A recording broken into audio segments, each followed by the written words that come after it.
Jerez is stamped on the Spanish plain like a firebrand, and the Andalusian heat was as fierce as ever for the 14th race of the season. One incident marred the whole race. Martin Donnelly lies like a mangled puppet in the middle of the track. With 8 minutes of Friday's qualifying session left to run, his Lotus had collided with a barrier behind the paddock at 170 miles an hour. His car had split in half, and the Ulsterman had been thrown clear, the remains of his seat still strapped to his back. The wreckage bore testimony to the ferocity of the crash, which left everyone at the track in humble mood. You know, when someone escapes from an accident as that, obviously there's other people involved that helped him survive that day. Obviously the good Lord was really looking after us, I think, because anybody that survives an accident that big is just a miracle. Donnelly had been seriously injured with 2 broken legs and internal injuries. He was then flown to the neurological unit at a Seville hospital. Back at the track, Ligier had announced the signing of Thierry Boutsen from Williams. The Belgian would join the team in time for next season, and by the sounds of things, he was looking forward to the challenge. Everybody is very, very enthusiastic. They want to go racing for winning again, and that's fantastic. I found something totally different from what I had at Williams, and different atmosphere, different kind of people. And that, for me, it's something fantastic. I will be involved in a lot more work than what I'm doing at the moment, and that's also something I wanted to do. The German driver Bernd Schneider was standing in for Alex Caffey in the Arrows. Caffey still recovering from his crash in Portugal. Schneider's rustiness was soon in evidence. He didn't spot Alain Prost in his mirrors and gave the Frenchman no option but to hit him from behind. In the McLaren pit, there were celebrations as Ayrton Senna won his 50th pole position. The emotion on his face all too obvious.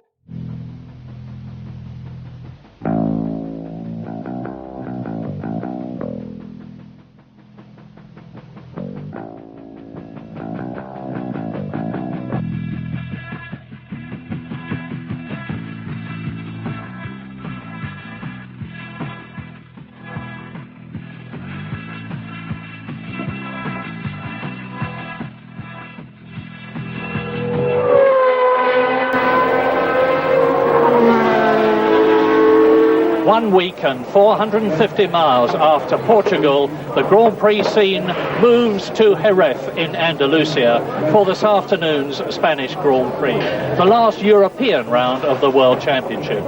Today, the eyes of the world are on Ayrton Senna and Alain Prost in their battle for the World Championship. But on Friday, we had a grim reminder of the fact that Grand Prix racing can be a very hazardous occupation, when Martin Donnelly slammed into the barrier in his Lotus at over 140 miles an hour. With his shattered car split into 2, the injured Donnelly lay motionless on the track for what seemed an age. But in fact, the medical services led by Professor Sid Watkins were rapidly on the scene to establish that not only was Martin miraculously alive, but that his injuries were not nearly as bad as had been feared. Bad enough with leg and collarbone fractures, but even before he was helicoptered to the Roseo Hospital in Seville, Martin was conscious, talking and amazingly cheerful.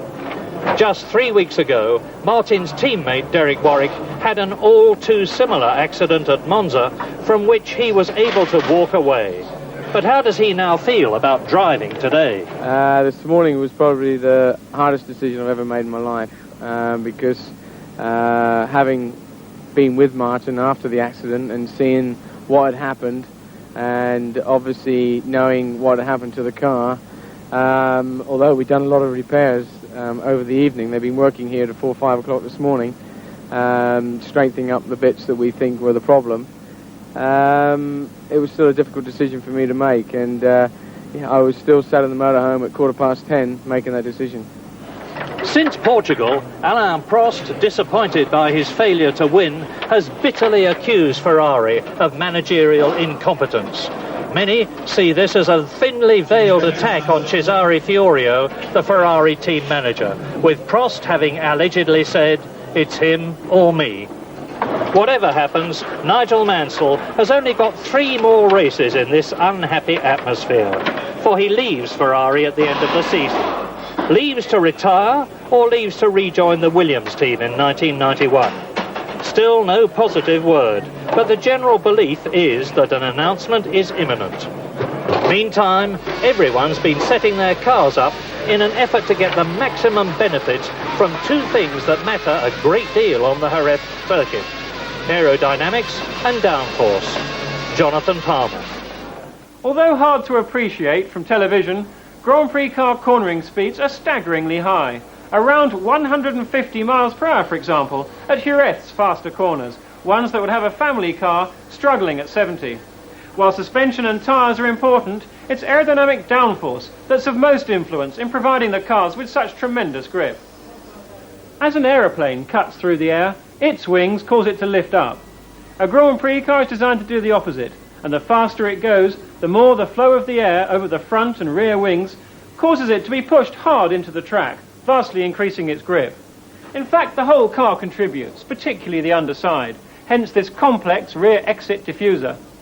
However, you don't get this valuable effect for nothing. The more downforce a car produces, the more wind resistance it has, and this restricts top speed. With no wings, a Grand Prix car might top 230 miles per hour, but it will be very slow around the corners, so a compromise must be reached, for the wings may not be adjusted on the move.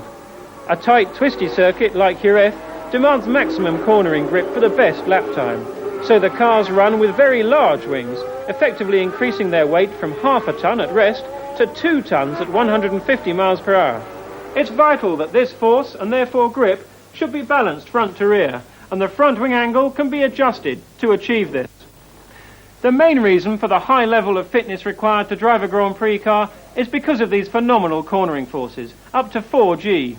Muscles build up over many seasons racing to cope with this, and indeed, if any of you had the chance to drive one, you'd last about 3 laps before you just couldn't hold your head up anymore. As we join James Hunt and Murray Walker. It's a blistering heat here at Jerez. It is over 33 degrees, and aptly, the two men who are leading the rest of the grid, 23 of them, because only 25 start the Spanish Grand Prix. That's the second Grand Prix in succession that's happened, and the sad reason, of course, is that Martin Donnelly is in hospital. David Brabham has not been allowed to take his place, but I'm delighted to tell you that Martin Donnelly is making steady improvement. So Ayrton Senna, in his 50th pole position, is leading his rival for the World Championship, Alain Prost, around this extremely demanding and difficult circuit. The race is going to last over 1 3/4 hours. It's enormously demanding. This is where Senna beat Nigel Mansell in the past for one of the most exciting Grand Prix finishes ever, and we're expecting this one to be similar. So on the left in the front, Ayrton Senna. On the right is Alain Prost. Behind Senna is Mansell. Behind Prost is Alesi, who has said that he's worried about getting round the first corner. He's obviously intending to make an absolutely lightning start, and that will be very shortly. You can see them coming out of the turn 16, the second degree hairpin. There is the course car and its companion behind. It's a 73 lap race, and the first man into the first corner is going to have a significant advantage. Go! And they get away together. They're all clear so far. It's Senna leading. Prost in second place. Alesi is pushing hard and he's lost it. He's out again. Alesi's done it again. Out of the very first corner. Precipitate, stupid driving. Yes, it was. It was entirely self-inflicted by Jean Alesi there. He took a charge up the outside, took a big risk, couldn't get back onto the track, and where he put himself, he had no grip, and the spin-off was inevitable. A poor start, relatively, by Alain Prost. He got a lot of wheel spin there, and didn't really move well. He got the clutch out well, he got the wheels alight, but he got too much wheel spin. Good steady start by Senna, and there is Alesi, and that was a short race even by his recent standards. Yes, and Ferrari, here's the replay. Look at the smoke off Prost's rears, and he never got going as well. Senna has been a very, very consistent starter this season, particularly in recent races, and once again got the drop, got the power down better, but the two of them both made pretty reasonable starts. And there is Alesi, right on the outside, no grip at all. He was off the racing line, and he'd even damaged that left rear, I think, on the curb. And as Senna leads Prost, Alesi, I remind you, is the man that Ferrari have paid an enormous amount of money for in next season, and they must be all even now wondering if the money was worth it. Mansell third, Berger fourth, Lutsen fifth, Patrese in sixth place. Over the line together go the McLaren and the Ferrari. Nigel Mansell in third position. Yes, and already the two protagonists for the World Championship with a good lead, and Prost certainly in charging mood this time. Remember, to stay alive in the championship, Prost has to win this race, and already he's pressing Senna. He was over a second quicker than Ayrton Senna in the warm-up this morning, and certainly right now his Ferrari looks very good in the corners. He looks already to have a cornering advantage over Senna, but of course the old problem now, one more look at the start. Now Prost on the right as we look at it. Oh, well, that was rather a quick start. Difficult to start. Good now. Watch Alesi coming up moving over to the outside, pushing somebody who I couldn't see who it was onto the grass, a Williams. And it was Patrese, but Patrese survived. Yes, and now the race is on between Ayrton Senna and Alain Prost. There are 18 points between them in the World Championship. If Senna wins today, he will win the World Championship. If Prost wins, it will still be alive. And that is Andrea De Cesaris out of the race. I hate to say it again, but a lot of people won't be too unhappy about that. As you can see, now Prost is really pushing Ayrton Senna, and Nigel Mansell is closing up on the Ferrari in front of him. Berger is fourth, and it's still the two Williams in fifth and sixth places as they come through to complete lap 2. End of the second lap, Mansell now closing up, and Prost going out to have a look, but it's not going to be easy, and he's certainly hauling in the McLaren round the corners and could clearly go substantially quicker if only he could find a way round. Senna, of course, well aware of that. Senna is not in a hurry. Senna knows that all he has to do is drive without making a mistake, do the corners neatly, get in carefully, and then power it out cleanly, and there's not a lot Prost can do against the power of his Honda engine. On this very difficult to pass course, and it's lap 3 now, and this 73 lap race. You see the first three: Senna, Prost and Mansell, McLaren, Ferrari, then the second McLaren of Gerhard Berger, fourth, Lutsen and Patrese in the two Williams Renaults, fifth and sixth. Nelson Piquet seventh ahead of his teammate Alessandro Nannini in eighth position. Ninth is Derek Warwick, who has made up a place with the retirement of Jean Alesi. Derek started a very brave 10th on the grid with a problem car. It had strength and components fitted since Donnelly's dreadful crash on Friday, but it's a very, very brave Derek Warwick that's driving it in 9th position. Martini is 10th, Valio is 11th, Gugelmin is in 12th position, and there are the leaders round the hairpin again to complete their third lap. And I'll give you the time between Ayrton Senna in the lead and Nigel Mansell, who is in third position, 1.6 seconds.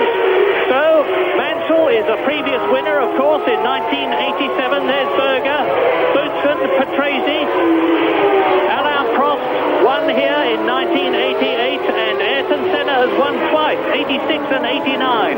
So it's very much the top three men in the front of the Spanish Grand Prix around this very, very hard circuit. And at the present moment, they're coming up to the S's. They go into in third gear, out of it in fourth. Prost closing up on Senna all the time. Now down to hairpin 2, which is where Stefan Johansson went off in the Ferrari some years ago. Out of hairpin 2, which is a third gear corner, up into fourth gear, then into fifth, into the sweeping left-hander, then up into sixth gear. This is one of the fastest points of the course, 155 miles an hour. Turn 11, then down to Nito Bend, named after Angel Nito, the Spanish multiple world champion in the motorcycle racing world. On to Peluqui, the right-hander, where they are now, and now they're coming up towards the Enzo Ferrari curve, and that is where Martin Donnelly had his major off, and they're round it up to the most difficult corner in Grand Prix racing. A lot of people say the right-hander there, and now they're through to complete another lap, and it is still in the lead. Senna dogging his wheel tracks is Alain Prost. You can see that Nigel Mansell is dropping back a bit, and Senna and Prost have gone round in 128.1 and 128.07 respectively, compared with Nigel Mansell 128.2. Prost is certainly really hugging the rear of Senna's car in a way that suggests that he's keen to try and get past as soon as possible. But so far, he really hasn't even been able to get alongside the McLaren or even to show him a front wheel. And there's John Alesi just walking back to the pits. I would think slightly chastened man, not as chastened as he might be, talking to Ken Tyrrell, coming to make his excuses. And with some, for Ken Tyrrell's satisfaction, it better be a pretty good excuse. But I don't think there is much excuse, really, for what he did. After all, these are long races. It's all very well being exciting, but you can't win a Grand Prix unless you're in it. We haven't said it yet. We'll say it now. We're going to be saying it a lot more. This is going to be a tyre race. All the Goodyear runners, with two notable exceptions, have started off on the soft C compound, and the notable exceptions are Gerhard Berger in the McLaren, who is currently in 4th place, and Nelson Piquet in the Benetton, who is in 7th place, as the leaders come through to complete their 5th lap. There is going to be at least one tyre stop in this race, and we're riding now with Alain Prost chasing race leader Ayrton Senna up into the uphill turn, now out of it. I hope we see a lot more of this on-car camera, because both the McLarens and both the Ferraris have got them. Mansell fastest at the moment. Yes, so let's hope we stay with a bit of Prost, because nobody could be closer to Senna's car. That would be the closest view we'd ever likely get of Senna following him round a lap. And Mansell keeping Prost well covered now. Mansell's just set the fastest lap of the race so far, but remember, of course, with the fuel load coming down, times will get faster and faster. At the moment, Prost is still very much stuck behind Senna. He looks very much quicker around the corners. The Ferrari appears to have a lot more grip. It's using less road, and he's being, if anything, held up, even though he's right in the disturbed air from Senna's car, which of course means his wings don't work as well. He doesn't get quite as much grip. There's a good aerial shot through the two very quick right-handers. And down to the hairpin. Now this, the final hairpin, is one place where Prost could look at having a go at Senna, but remember that Senna's only concern at the moment is covering Prost's move, or covering his own rear, protect himself from any attacks from Prost, and he'll be driving more on his mirrors than ahead, because, as I said before, he doesn't have to hurry, he doesn't have to go quickly. All he has to do is look after his tyres and make sure that he makes no little mistake, so that he's cleanly onto the power every time. And if he can do that, the Honda will do the rest of the work for him. Now, Prost closes right up on him here through the quick corners. But it's proving very difficult now. This is where Prost needs to get really quickly through the right-hand half of this here to try and get Senna under braking for the hairpin at the end of this little straight, but that's not close enough. And Gerhard Berger in 4th place on the harder tyres, so he will be having less grip than Senna, Prost and Mansell in front of him. He's in 4th position, is now nearly 4 seconds behind Nigel Mansell in 3rd place. And it is lap 7, Senna leading, you can see him there, Prost right behind him, there is Nigel Mansell 3rd, Gerhard Berger, that nearly 4 seconds behind Mansell. Then it's Thierry Boutsen and Riccardo Patrese, 5th and 6th, the Williams twins again, and here is Stefano Modena in the Brabham retiring from the race. That's the 3rd retirement.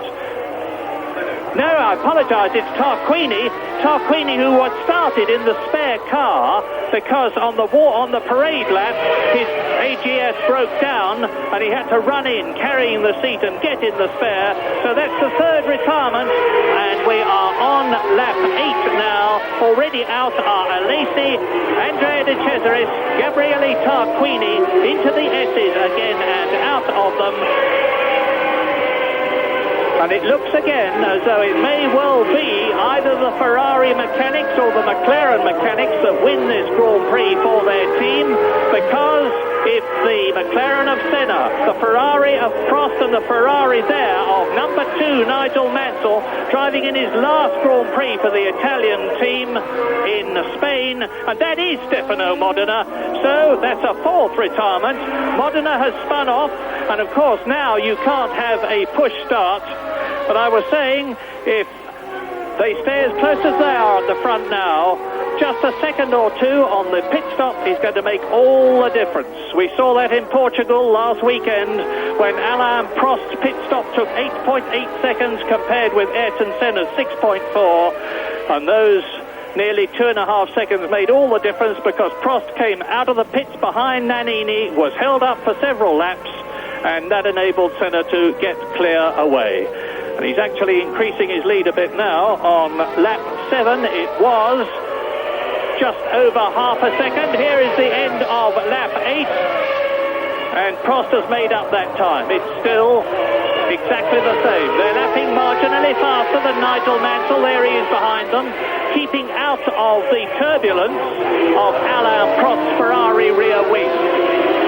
Yes, and this, of course, will help Mansell's tyres compared with Alain Prost, because by being in the turbulence of Senna's car, his car will slide about more, and that will increase the wear and tear on his tyres.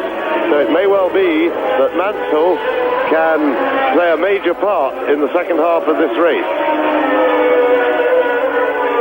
They will be changing tyres around 1/3 or just between 1/3 and 1/2 distance, no doubt. And as Murray's already quite rightly pointed out, this race is going to be very tactical on tyres, and could very well be won or lost on timing of pit stop and also the speed as the crew can operate in the pits on getting the four wheels turned around.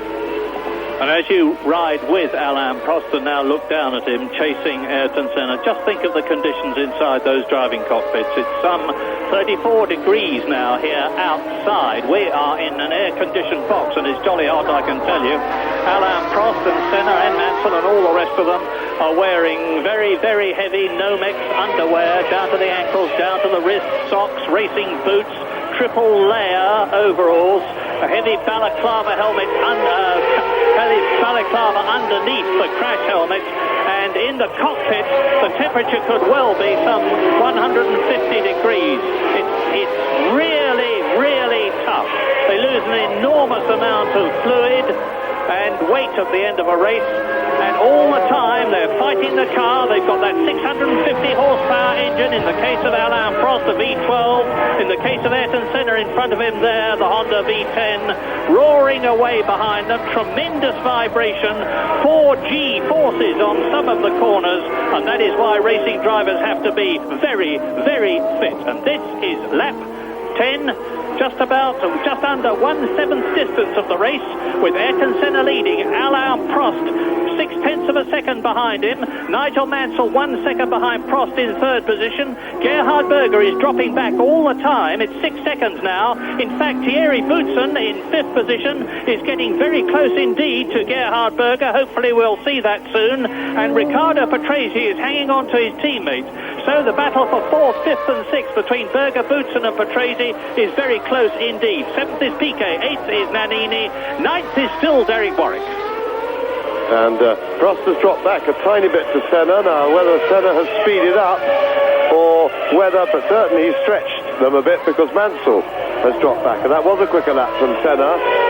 But it may well be that Prost has decided for the time being to just move back a few lengths in order to look after his tyres. I said a lap ago that he was working his tyres harder than he has to at this stage, but then when you're looking to pass, that's what you've got to do. But it does appear that he's dropped back. I would think that unless he's got a mechanical problem with the car, that is purely to give his tyres a bit of a break in order to mount an attack maybe 10 laps later or something like that. Well, we've given Andrea de Cesaris a lot of stick in the past. I've maligned him this time. It was his teammate Emanuele Pirro that retired after Alesi. So apologies to Andrea. Incidentally, you've seen Mansell dropping back. He's had the throttle mechanism on his Ferrari changed since the warm-up half hour earlier today, and that may have made some difference to the performance and the response of the engine to Nigel the driver. But Alain Prost is still holding on there, lap 11. And there's a couple of master tacticians out front there. Ayrton Senna on his way, he hopes, to his 27th Grand Prix win, which would enable him to match the record of the great Jackie Stewart. but Alain Prost will be doing his very best to stop him, because Prost has to win this race in order to stand a chance of going on to Japan and then subsequently to Australia if he wins in Japan, still in the lead in the World Championship. Senna gave a very emotional response to his 50th pole position yesterday. He said he felt it was one of the greatest pole positions of his life. And so now, with Alain Prost fastest at 107.54 miles an hour, the gap between himself and Ayrton Senna remains constant. Indeed, it's increased by 0.2 of a second. And you can see from that empty grandstand in the back, as Prost is getting closer and closer, that Grand Prix motor racing does not appeal to the Spaniards as much as Grand Prix motorcycle racing does.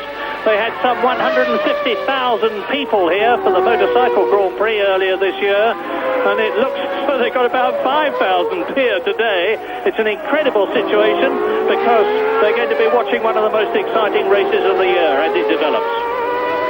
Well, if Prost was giving himself and his tyres a rest, it was a mighty short one, because he's right back now.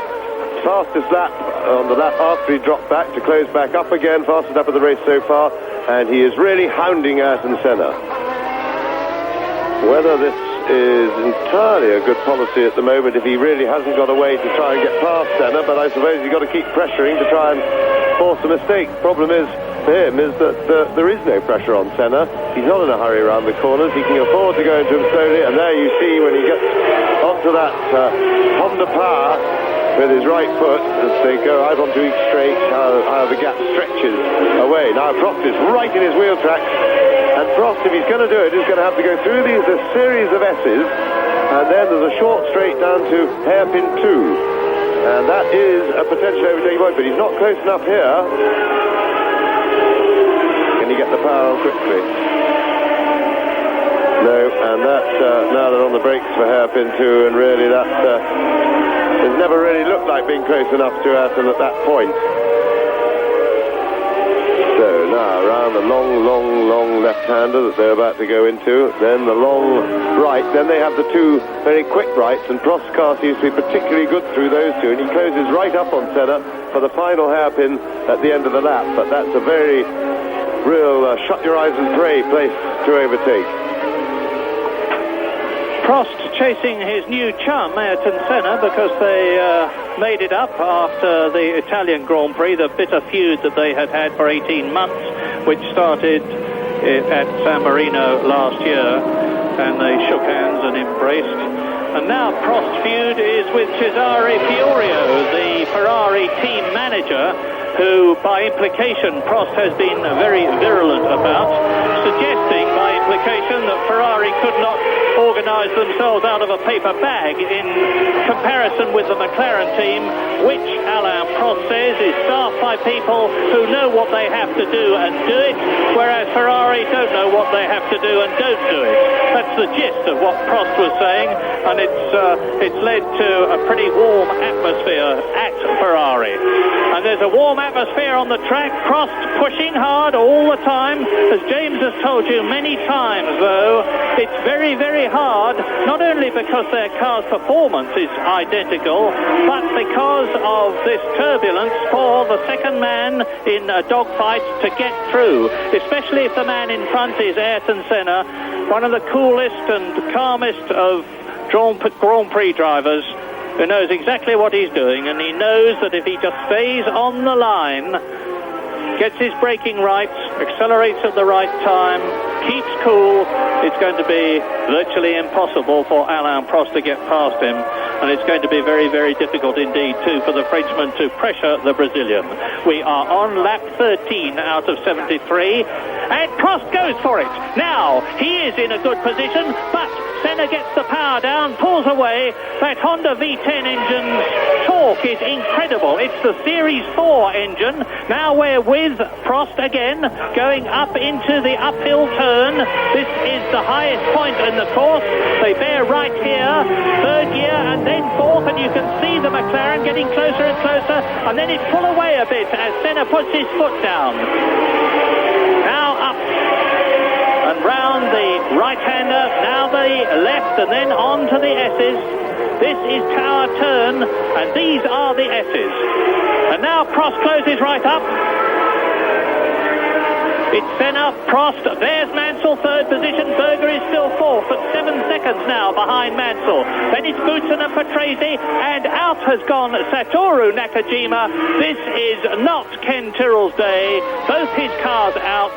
Jean Alesi at the first corner, Satoru Nakajima on lap 15, and that is 5 retirements out of 25 starters. Yes, and we've seen a couple of cars that have spun off. There'll be a big disappointment for the Tyrrell team.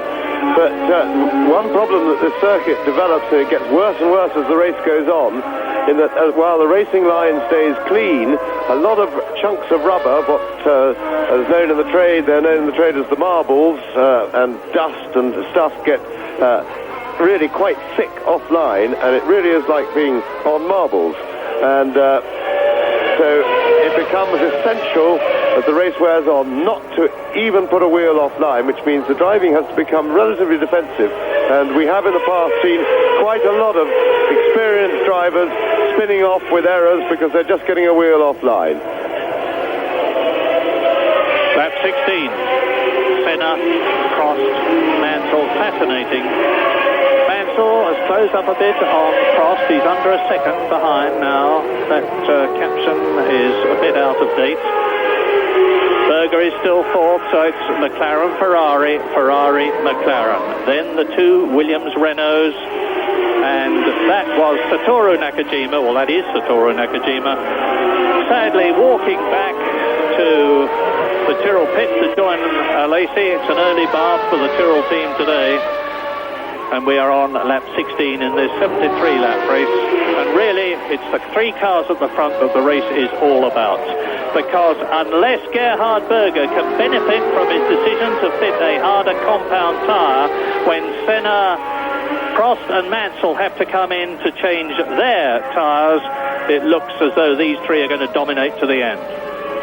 Yes, and the starting of Gerhard Berger on the harder tyre was very much a tactical decision by the McLaren team. They did it in Portugal, and basically it was really to cover the risk that the softer C compound tyre just might not work. So Berger has in a way sacrificed his race a little bit in order, because for sure the hot favourite to be the right tyre for the race was the C compound, but in order to cover it, because remember that McLaren need to stop Prost winning, even if and therefore if these had been the right tyre or turn out to be the right tyre, then Berger is there to step in and take over from Senna, because it's important to McLaren to stop Prost winning, because that's the only way he can stay alive in the championship. He's in a position to do it now, but first of all he's got to get past Senna. There's the numbers: Senna 27, Prost number 1 in second place, Mansell number 2 in third position, and in fourth position number 28 Gerhard Berger. What is very interesting now is that the lap times have come down quite substantially, which means the tyres are already going off, and they are now lapping at least a second a lap slower certainly than Prost could lap. On fresh tyres he'd be even quicker than that, and it could be a clever tactical decision that certainly Prost should be considering, is to stop now and then stop again later. Yes, the fastest lap so far is Prost 1:27.7, and Prost's last lap was 1:29.4, so not all that far off, 2 seconds a lap slower. Yellow flag being waved in the background there, I don't know why. That means a warning to the cars that are following, but Senna and Prost together into the uphill turn again.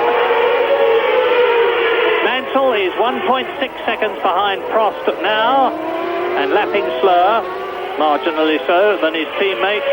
Still Berger fourth, 6.6 seconds, so Berger has closed the gap a little to Nigel Mansell, with Boutsen and Patrese separated by 1.5 seconds in 5th and 6th places. Piquet is just behind Patrese in 7th place, Piquet in the Benetton. Nannini, Piquet's teammate, is 8th. Derek Warwick is still there in the Lotus in 9th position, ahead of Martini, 10th. Alio, the Frenchman, in the Ligier, driving his last race for Ligier in Spain.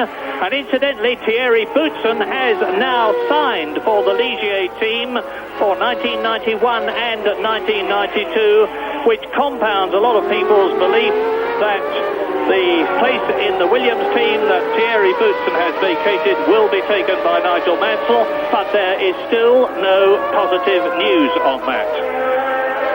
And so, behind Nannini in 9th place and Warwick, it's Martini in 10th position in the Minardi, then Philippe Alliot. Gugelmin, the Brazilian in the Leighton House car, is 12th. Suzuki is in 13th place. 14th is Eric Bernard. 15th is Ivan Capelli. The leaders complete another lap. And that was a quick one by Ayrton Senna, well outside the fastest lap of the race, but faster than Prost and Mansell following him. And Prost has immediately closed the gap. And gone are the days when the two McLarens together strode out in front of the field, because it's Ayrton Senna who is upholding the honour of McLaren at the moment, with Berger still in 4th position. Yes, I really feel that Prost should make a stop now, because he really doesn't look like passing Senna, and if he follows him all the way to the pit stop, he doesn't make a better stop with the Ferrari team than Senna. And to be fair, the McLaren team are confident, they're relaxed, and much more likely to make a good stop under pressure than Ferrari. Then he's just creating the same situation again. If he stops, if he waits till the right time, and I honestly believe the Ferrari is that much quicker. If he nicked on a set of fresh tyres now, when Senna stops, Prost, because of the new tyres, would end up well ahead on the road, and then could, because the Ferrari chassis is working better, could then build the extra lead he needs to give him the cushion to make the second stop and still come out in front of Senna. Lap 19, it's not going to happen this lap, because the entrance to the pits is before the hairpin, which precedes the start and finish straight that they are on now. They being Senna, Prost, Mansell, who are separated by 2.3 seconds, first to third. You're seeing now that the statements we've made earlier about how difficult it is to pass at Jerez were very true. There's only one line around this circuit, and that is a criticism, I suppose, not only of Jerez, but a lot of other Grand Prix circuits. Indeed, Hungary has been given an instruction by FISA, the governing body of motorsport, to modify their circuit before 1991 so that it is easier for drivers to get past. At the moment it's virtually impossible, and the same applies to Jerez, which you may say is not very smart.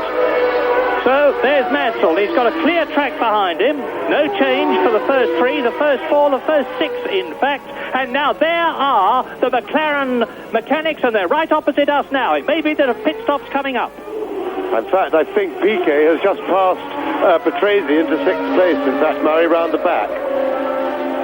Yes, in fact, as I look across now and you watch Senna and Prost, the McLaren mechanics are ready to change tyres, the Williams mechanics are ready to change tyres, and so too are the Benetton mechanics. Over the line they come, and into the pits.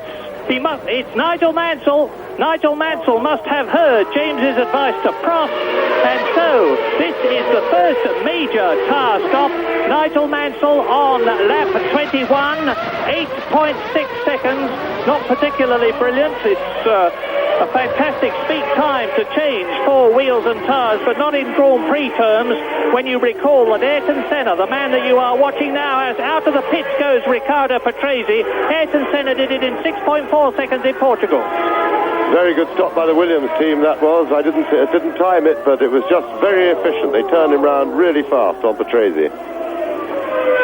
Senna and Prost still lead. And now Gerhard Berger is up into 3rd place. Boutsen is up into 4th. Piquet is up into 5th. And Nannini is up into 6th. Nigel Mansell has rejoined in 7th position.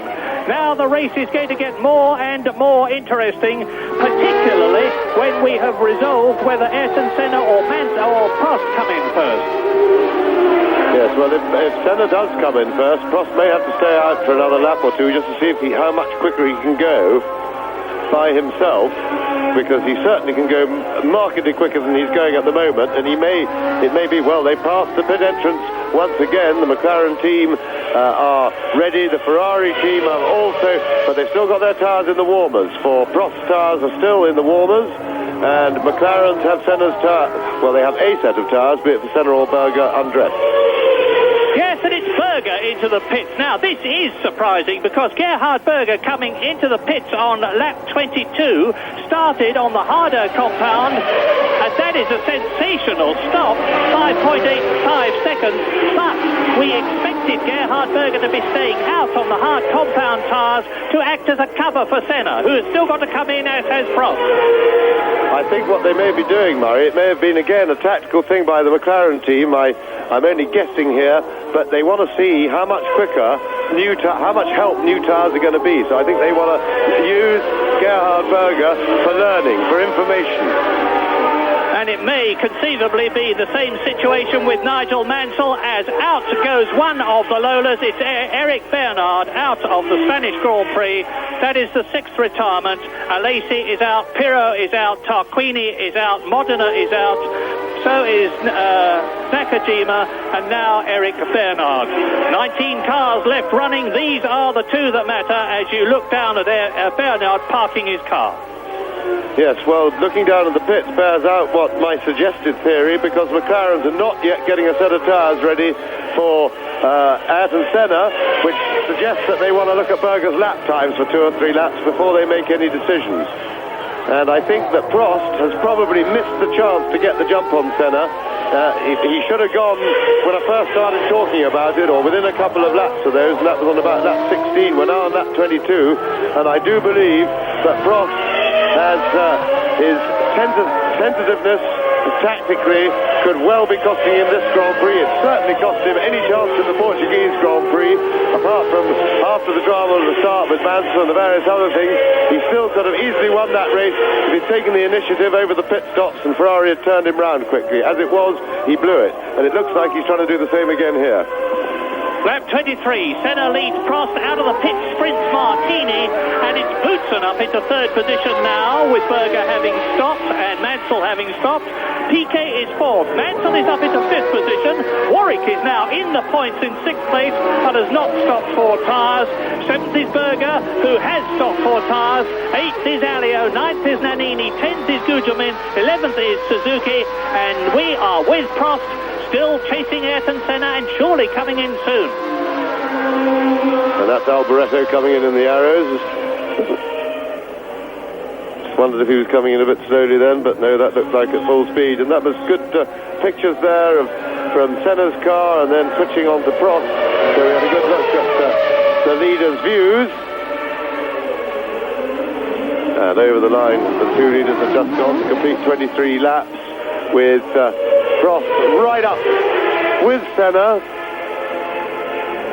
And I'm just looking at lap times now behind, but certainly Prost and Senna not going particularly quickly. And Piquet right up with Boutsen, so it's as close for 3rd and 4th as it is for 1st and 2nd. And the new tyres there, and Lotus and that's Derek Warwick in the pit, drove superbly in qualifying yesterday, going very well in the warm-up, and the Lotus a little bit of a worry, but Warwick putting that out of his mind. Now, the new tyres have had their effect. Nigel Mansell has put up a new fastest lap. He is in 5th place with 6 seconds of clear road in front of him, and as he's got back markers behind Piquet, who's in 4th, and the race is speeding up. And there's the caption for Mansell's fastest lap so far. Just about a second off Ayrton Senna's old lap record. And that was Nicola Larini that you saw in the pits. Mansell then 126.9. Senna's lap record 125.8. And Senna's pole time yesterday as a puff of smoke from Alain Prost's rear tyres. They're going through to complete another lap. This will be the 24th lap. And you're with Senna now, clear track in front of him, looking through the McLaren camera, now with Prost looking at Senna. Yes, and Prost and Mansell certainly benefited largely from new tyres, but I'm looking back, I'll be interested to see the Berger's lap time. Now, Berger set his fastest lap of the race on the previous lap. Let's see if he can settle at a quick time. And Berger was about a second quicker than Senna. Berger's due through at any moment, and Berger again a new fastest lap for himself, and much quicker, 2 seconds quicker than Senna and Prost. So Prost must go to the pits now. But I think Senna is going to the pits now, because I have seen Joe Ramirez in the McLaren pit area clearing everybody away to enable Senna to get a clear run in. I think they're going to come together because Ferrari have got Prost tires ready, so let's watch them now. Senna round.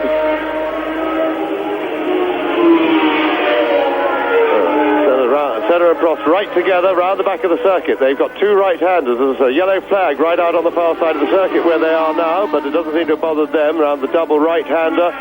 Now they come to the 2 quick ones, and Prost is right behind Senna. Now, if they come into the pits together, Prost, it's going to be very difficult for him to get out ahead of Senna, because Senna will be making a move to leave at the same time, and they could actually make contact in the pits. So Senna has stayed out, and in comes Prost.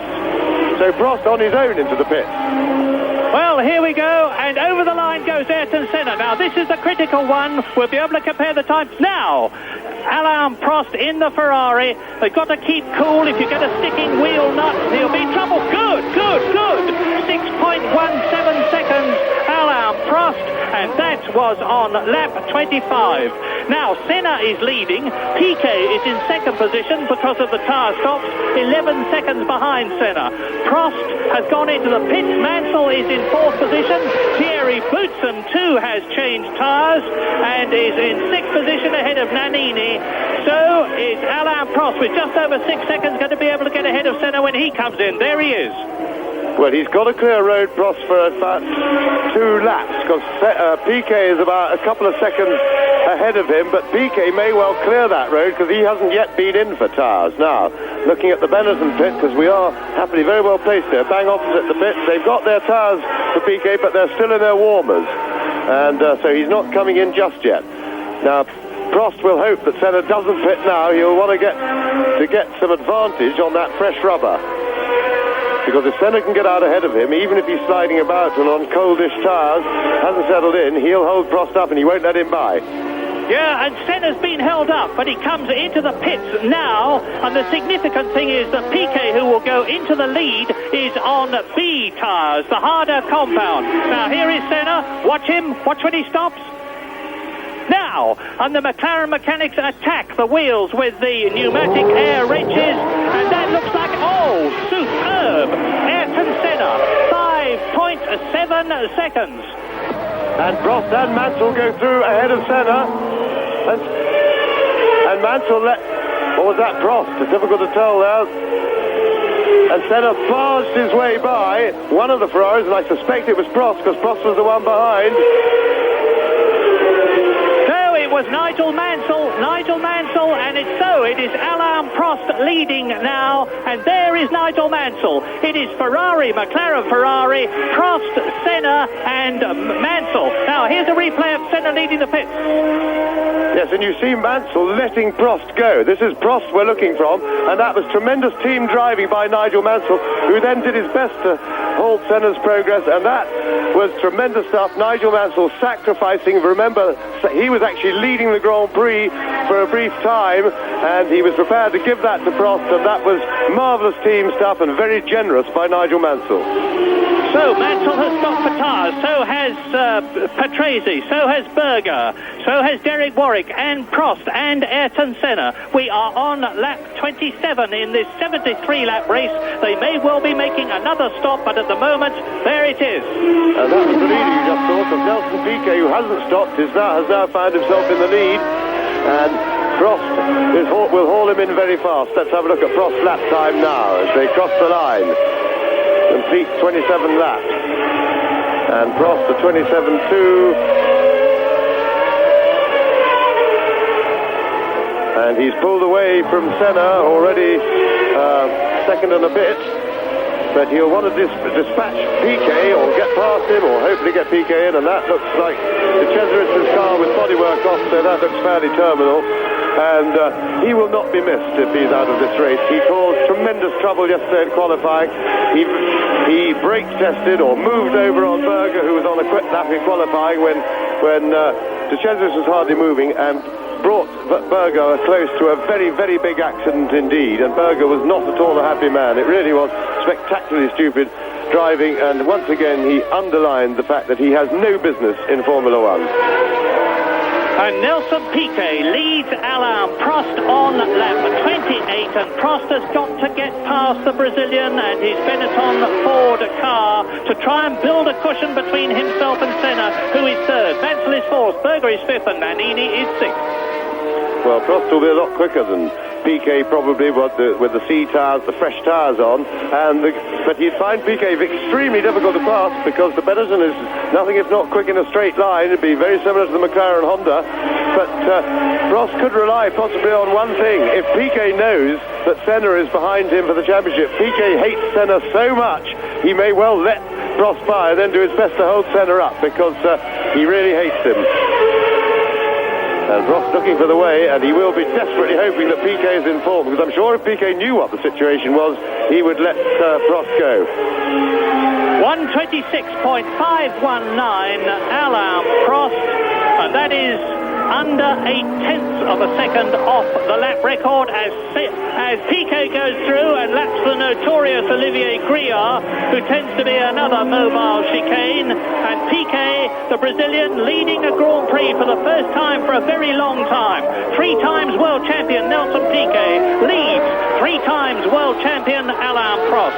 Piquet, his championships for Brabham and Williams, of course, and Alain Prost for McLaren.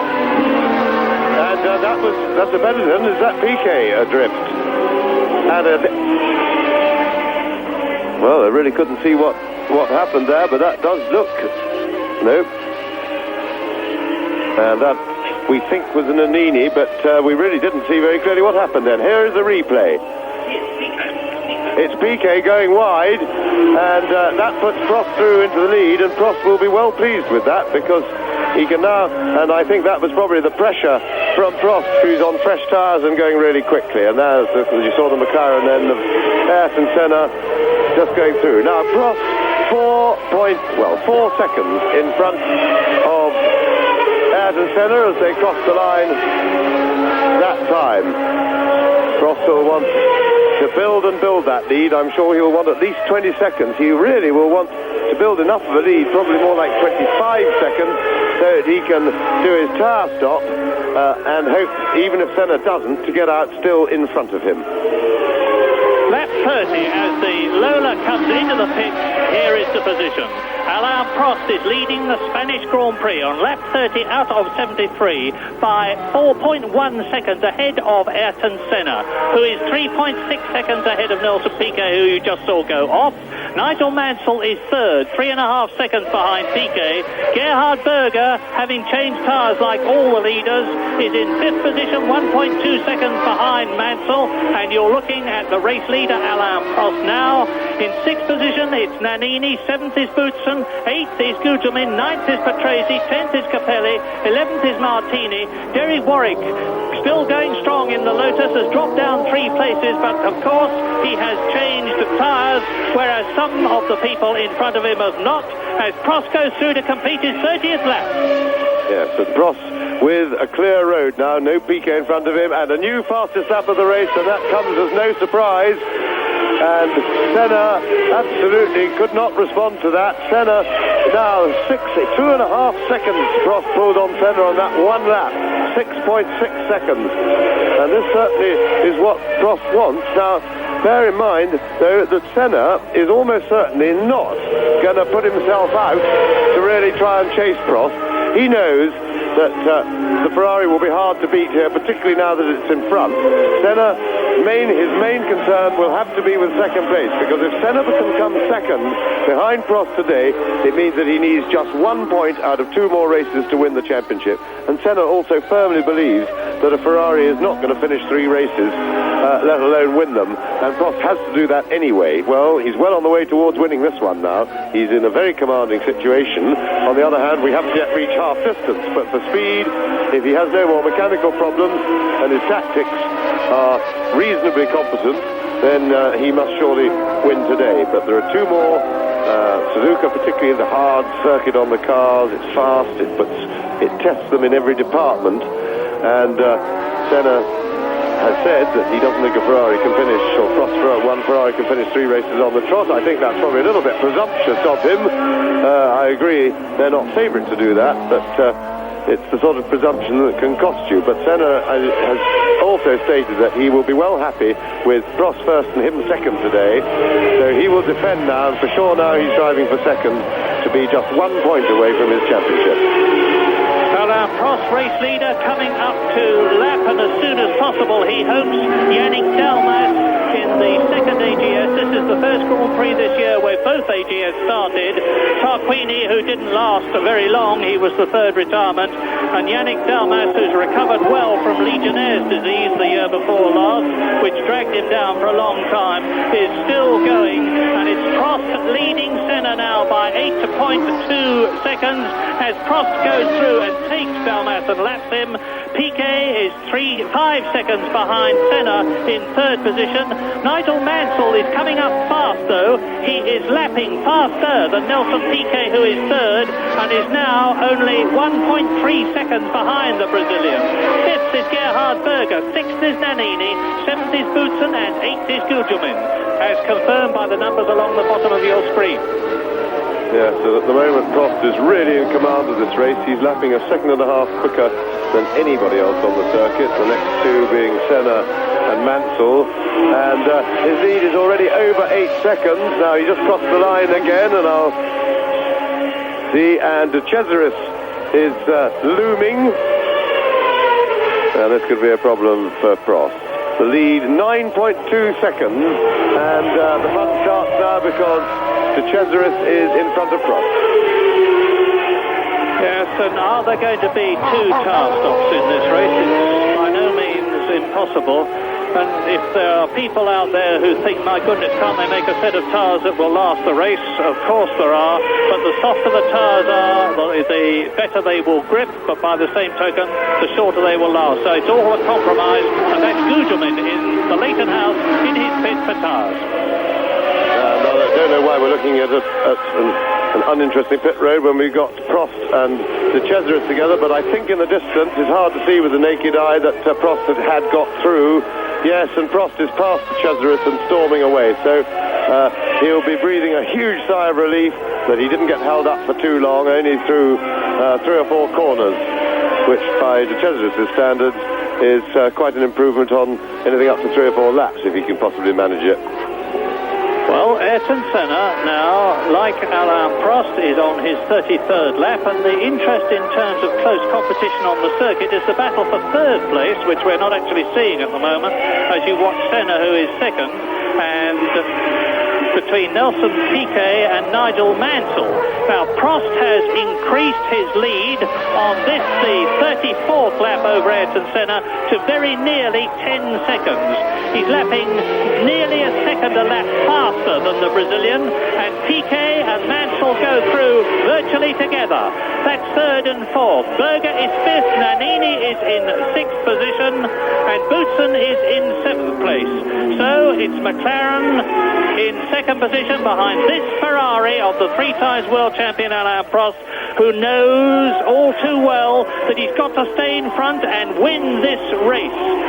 He was bitterly hurt after Portugal, I think that's one way of putting it, at having his chances of winning there from second on the grid alongside Nigel Mansell chopped off, literally, when Nigel Mansell nearly lost control of his Ferrari and almost went into the pit wall and blocked Alain Prost's progress, and Prost gloomily conceded the World Championship to Ayrton Senna after Portugal.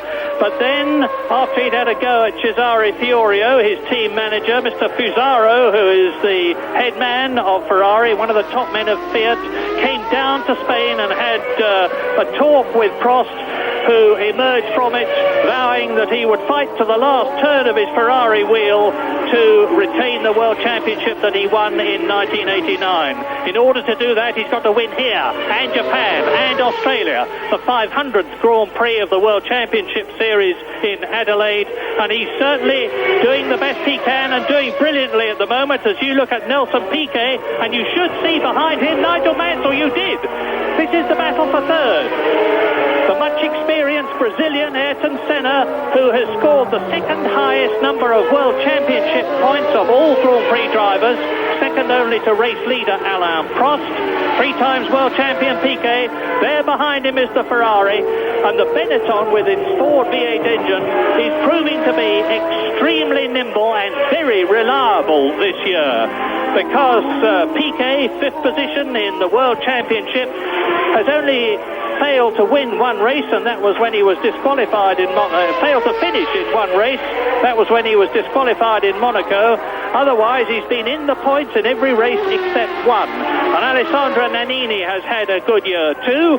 We are on lap 35, which is getting on for half distance. Half distance is 36.5 laps, to be pedantic, and Alain Prost leads Ayrton Senna by 11.2 seconds. He's lapping lap after lap faster than the Brazilian. Piquet, another Brazilian, is third, 7 seconds behind Ayrton Senna, and just ahead, as you can see, of Nigel Mansell as they exit the hairpin turn 16 up into 5th gear, then 6th, to go over the line at 150 miles an hour.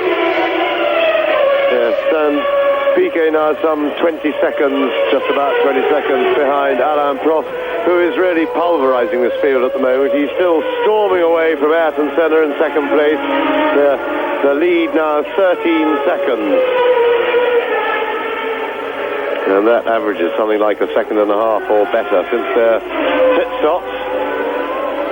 Mansell, I'm sure, if he can find a way around Piquet, will be able to go a fair bit quicker, and I wouldn't be at all surprised if he could then start to mount a challenge on Senna's second place, and that would certainly be good for both Ferrari, and it would be a good reward for Mansell if he can get past Senna and take second place in this race, because remember, he quite selflessly sacrificed his lead in the race for Alain Prost through, and that, sadly for him, because of Senna's proximity, left him getting barged out of the way by some very good opportunist driving by Senna, but it was unlucky for Mansell, because he was doing the right thing, but Senna was a bit too close to him. As a result of that, Mansell found himself behind Piquet. He's now got to fight his way past that, and then he's Piquet, and then of course he's got to first of all catch Ayrton Senna and then get past him. So he's got plenty of work to do, but it would be well deserved for Mansell if he, after his great sacrifice for Alain Prost, then if he could get into second place, which would of course keep the championship even further open. Now let's watch this, James and everybody. I'm going to stick my neck out and say I think Ayrton Senna may have a problem, because he's now 14.5 seconds behind Prost, and he is only 5.8 seconds ahead of Nelson Piquet, who is less than a second ahead of Mansell. So we'll watch this man's progress very carefully. Ayrton Senna in second place and dropping back. Yes, and Piquet and Mansell are actually catching Senna, but I don't think he's got a problem. I think maybe the McLaren is quite hard on these tyres, and he had to storm away at the beginning, and of course if you attack these tyres when they're very fresh on, they've got more rubber, therefore they build more heat, so there's no wear on them, and of course once you've got them too hot, they don't really cool down, especially if you're out there racing on them. So it may be that Senna damaged his second set of tyres, but this is very much the same sort of time, or a bit quicker because of the fuel load, than he was doing once his first set had settled. And I think he hasn't dropped off performance enough to think that maybe he's lost a gear or got some other problem. Maybe just the balance isn't quite as good on this set, and they're hurting him a bit. No, because there goes Senna, and there were Piquet and Mansell in the background, just coming round the hairpin. And the gap to them now 5.5 seconds. Senna to Piquet. Mansell attacking Piquet from behind. Prost is certainly pulling away. He's lapping 2 seconds faster than Senna consistently. And Piquet and Mansell are lapping faster than Senna ahead of them, who is second, but only 0.4 of a second faster on the previous lap. So Alain Prost now getting up towards this 20-second ideal cushion that James was talking about, because it's 16.6 seconds, is controlling the race from the front, must be praying for Ferrari reliability. You saw that stab of flame from the back of the V12 car that worried us in Portugal, but it seems, touch wood, to be all right, and Ferrari lovers will be hoping he stays right where he is. Yes, actually, it's not Portugal, Murray. It's been puffing flame from time to time all season, that the Ferrari engine, or certainly for some races. I don't know why that is with an atmospheric engine, but maybe a little bit of fuel is escaping when the throttle's shut down into that. That, of course, isn't fuel. That's sparks that you're seeing. That is the flame from the exhaust. But before that, on the straight, that was sparks from the under tray as the car's bottoming. Remember, for aerodynamic advantage, they run these cars with their tummies virtually scraping along the ground. And although the suspension's very stiff, over the bumps they do touch, and there are the sparks. Piquet is definitely catching Senna. Senna is 18 seconds behind Prost. Piquet is now 4.3 seconds in third place behind his Brazilian rival. And there is Piquet ahead of Nigel Mansell. The gap between Senna, Piquet and Mansell is just about 5 seconds. Yes, and we're now comfortably past half distance. Piquet has made no move to go to the pits for tyres. The Benetton team are making no preparations that I can see, and therefore quite clearly he's going to try and go the race. Now, I would be surprised if he doesn't get a drop-off of performance from his tyres later in the race, even though they are the harder compound. You'll see that McLaren certainly felt that was the case by running Berger, and they were always planning to stop him even though he was on the harder compound.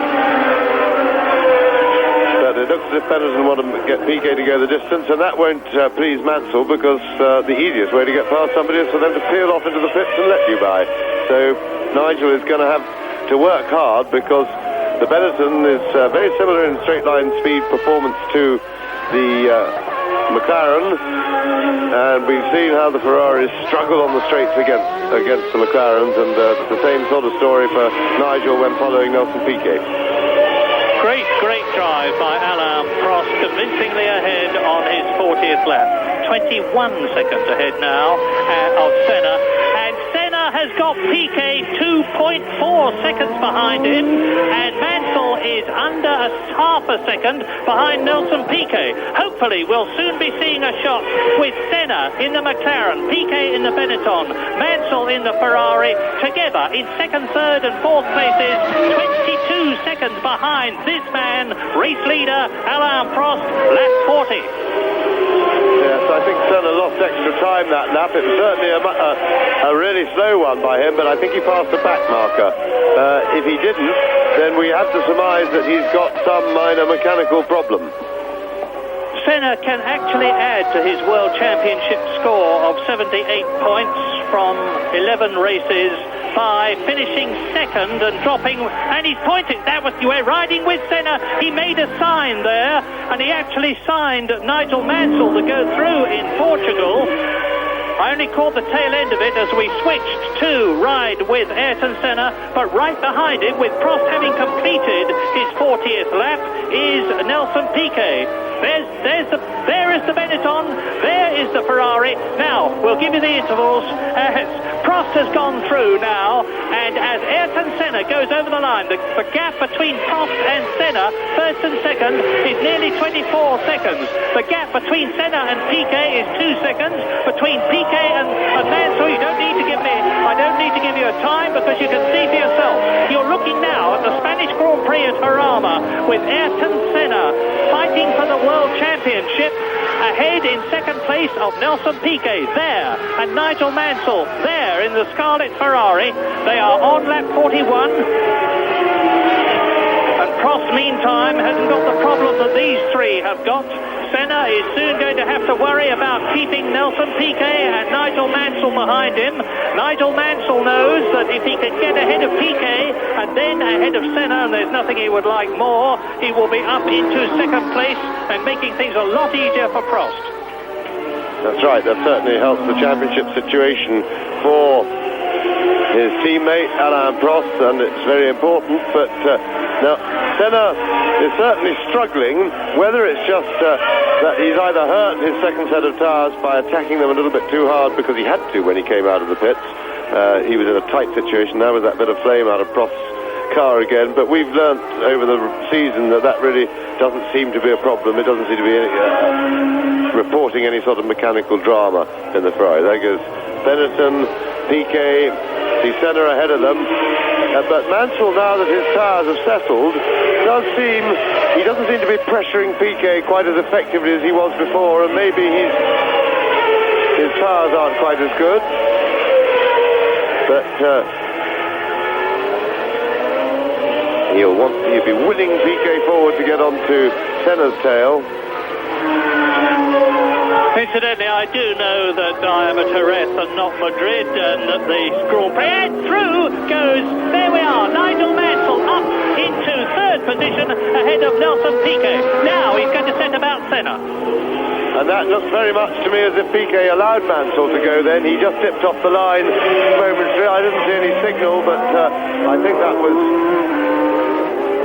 conceding to Mansell. It may mean that Piquet has had enough of the tyres he's got, but if he is going to change tyres, it's really a bad compromise to decide to do it now.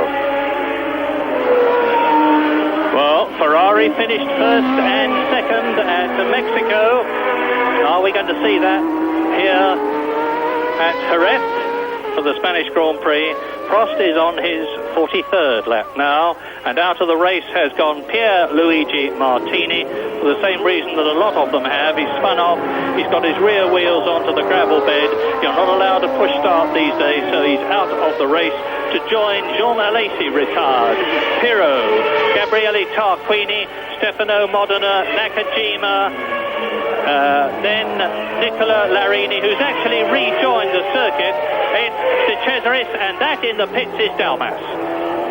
Yes, in fourth place, not too far. And where's Piquet gone? Piquet coming in slowly, so I think Piquet got a problem, possibly. Piquet into the pits, and well, they're certainly doing a tyre change, whether that's all it was.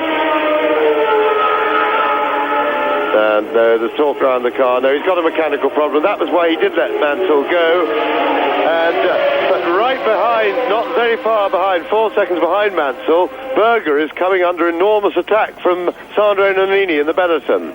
And behind them is Boutsen, and only 5, so there's a 3-car battle behind, Berger, Nannini and Boutsen, and then Patrese just 6 seconds behind them.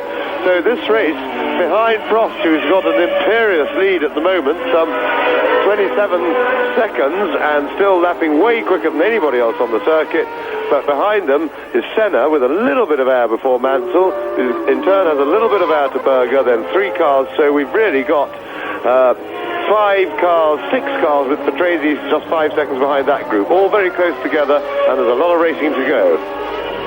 You're looking at De Cesaris in front of you as you go past with Ayrton Senna up into the uphill turn 1, and Senna is now 28 seconds behind Alain Prost, 2.3 seconds ahead of Nigel Mansell, who is lapping considerably faster than the Brazilian. In fact, 1.3 seconds faster. Mansell's got the problem of lapping De Cesaris, which wasn't a problem, to be fair, to Ayrton Senna. The Italian moved over and let Senna through. Berger is 4th, Nannini is 5th, Boutsen is 6th, Patrese is 7th. Yes, but to be fair, that was on the straight, and the Honda on the one bit of straight here. It was lucky for Senna that he came upon him at that time because the power just took him fast. Now, Mansell is confronted by De Cesaris' rear view, which is not a popular sight amongst other drivers. Piquet, well, we saw Piquet then soldiering back into the race, but he's lost a lot of time in the pits, and so whatever the mechanical drama has been with Piquet, he's effectively out of the race for the points, I would have thought. Lap 44, Alain Prost leading by a long chalk now. In fact, we're waiting for the battle for second between Ayrton Senna and Nigel Mansell to come through, and there it is. But sandwiched between Senna and Mansell is De Cesaris. Yes, but Nigel should, well, now you see, that's how illogical De Cesaris is. He moved over then when he didn't actually have to, because on the straight, Mansell with the Ferrari power was going to do it. So, he doesn't even have really the intelligence to do things properly. Moves over when he doesn't have to. The only time he ever does. It's quite extraordinary. And now, as you see from the caption, the gap between Ayrton Senna second and Nigel Mansell third is just over 1.1 seconds. And if Mansell can get up to the Brazilian and get past him, it will be tonight to deny him extra points in the World Championship. It will make things easier for Prost. And of course, Nigel Mansell, who has had a dreadful season with Ferrari, he's already had 8 failures to finish. His first win in Portugal, second in Mexico, third in Canada, and a couple of fourth places in Brazil and Italy. Will be up to second again, and I'm sure content to stay there in order to honour his promise to help Prost win the World Championship. Yes, well, he's already done that today in a very big and effective way, as earlier as we saw with that tyre stop. And he's closed right up on Senna now. He's been catching him hand over fist when he's had the clear run. Behind them, he's pulled away a little bit from Berger, and Berger is now confronted with the back view of De Cesaris, and he will remember very well, I'm sure, what happened yesterday, because that not only messed up Berger's last qualifying lap, but more importantly, it gave him a really serious fright. And Berger into the pits. This is Berger in for tyres. So he just looked at the back view of De Cesaris and has obviously taken fright. And Berger, significantly, is the first man who has stopped for a second set of tyres. And remember that he started on harder Bs. So he's presumably come in for a second set, for a set of Cs first, which are softer, and has now changed them again. And we can expect Gerhard Berger soon to be the fastest man on the circuit, with Nigel Mansell on the left, catching and probably soon about to attack Ayrton Senna for second place. Ayrton Senna now 31 seconds just under behind Alain Prost on lap 46 out of 73, and as you can see, Nannini has come up into fourth position. You're looking down now at Senna on the left, Mansell on the right, McLaren, V10 Honda, Ferrari, V12 Ferrari. Two of the top men in Grand Prix racing. World champion Ayrton Senna leading Nigel Mansell. Mansell up to 6th in the World Championship with his 9 points in Portugal.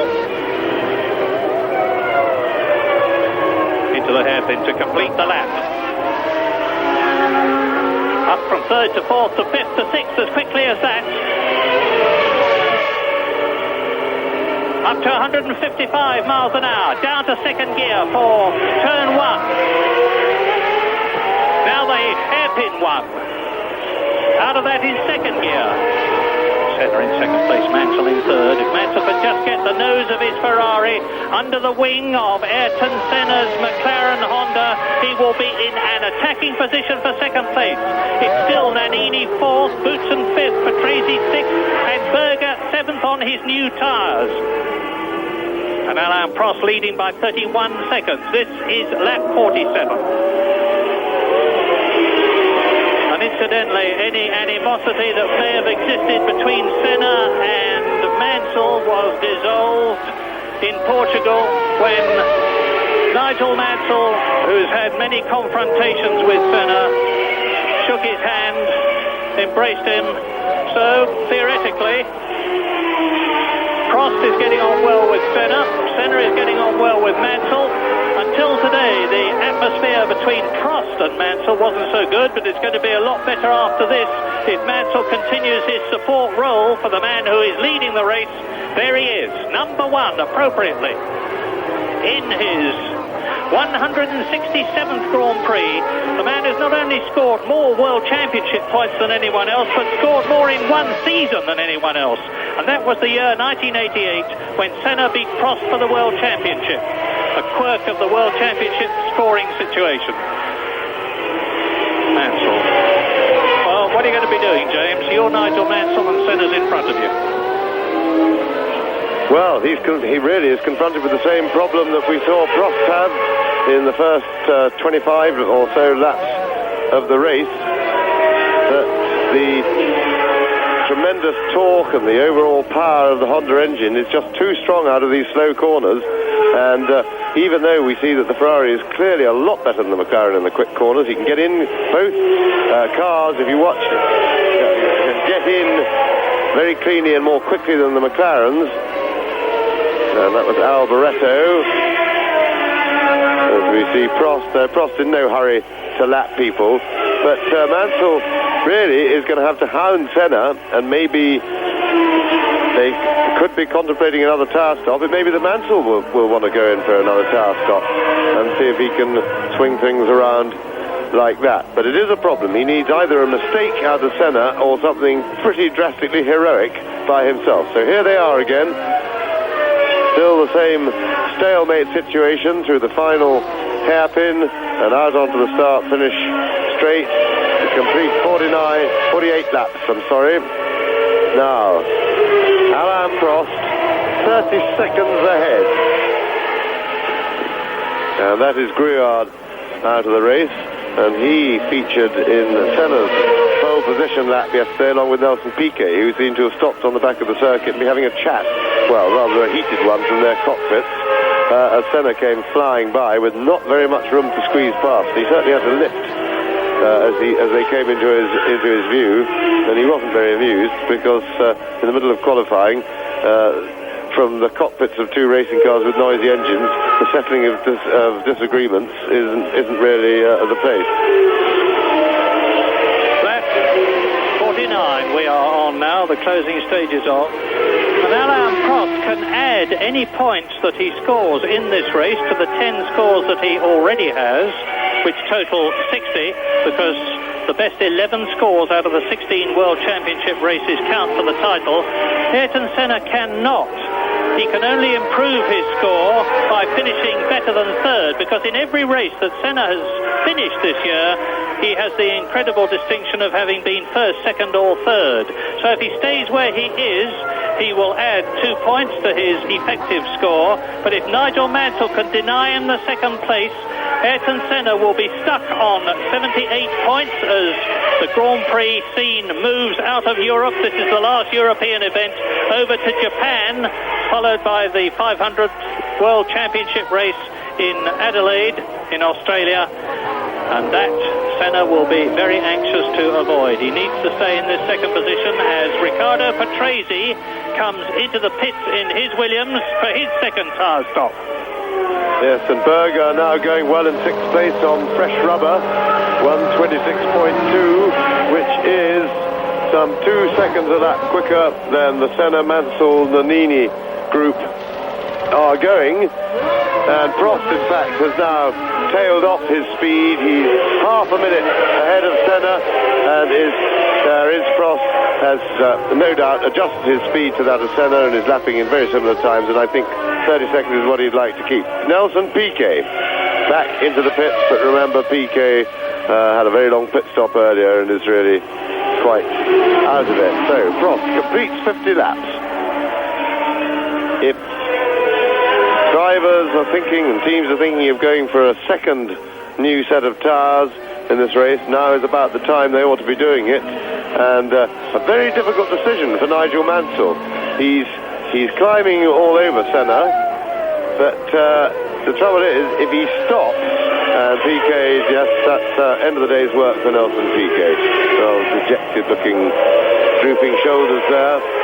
But the situation for Mansell is, if he does stop, he comes out with Nannini, Boutsen, Berger and Patrese will all pass him on the road, and then Senna will have those as a sort of defence behind him. And really, I suppose Mansell's got to stay there until anybody else makes a stop. But I suspect he can go quicker if he can get past Senna. But at the moment, he's got the same problem that Prost had. The Ferrari just can't match the McLaren Honda in a straight line, and it means they really can't get into a position to attack, and that is a picture of the Ferrari pit on the inset, and Prost is coming in for a second set. So Prost wants the second set of tyres.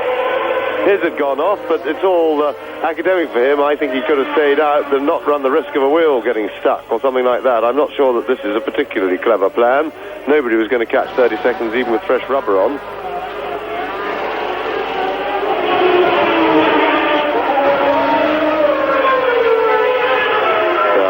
The problem with pit stops that aren't essentially necessary is that all sorts of things can go wrong, such as, and that was Mansell really right behind Senna, and he's starting to pressure him harder, and they've come to him. Prost is long gone. Prost got out well in the lead. There you are, 17 seconds still ahead of Ayrton Senna. And Senna's in trouble. Senna's engine is smoking, and that does not look like healthy smoke to me. We'll have a quick look, just in case it's an oil leak going onto an exhaust pipe, which can make a lot of smoke without any damage. But it didn't look very fit to me. If that is the case, it's going to be a crushing defeat for McLaren. It doesn't look like it at the moment, though, because as you can see, Senna is maintaining his advantage over Nigel Mansell, who has now got Alessandro Nannini right behind him. No, Senna's in trouble. Oil onto the tyre. Saw his car snake there in the corner, and that was serious trouble for Senna. There, he's letting Mansell go, and PK fighting his way through, but I think his right rear was getting oil on it. But it's water. It may well, it's an oil or water radiator, and it looks like a stone probably has holed the radiator there for Senna. Yeah, and in the process, he has held Alessandro Nannini back, who was about to attack Nigel Mansell. There you can see Nigel Mansell going through and taking Ayrton Senna, who moves across. There is the Benetton of Alessandro Nannini, which is in fourth position and was at the time. So now Ayrton Senna is surely going to have to come in, and Nannini has got Boutsen right behind him. Senna is coming in. This looks like Ayrton Senna's retirement, in which case it'll only be the third of the year. Into the pits then comes Ayrton Senna on lap 53.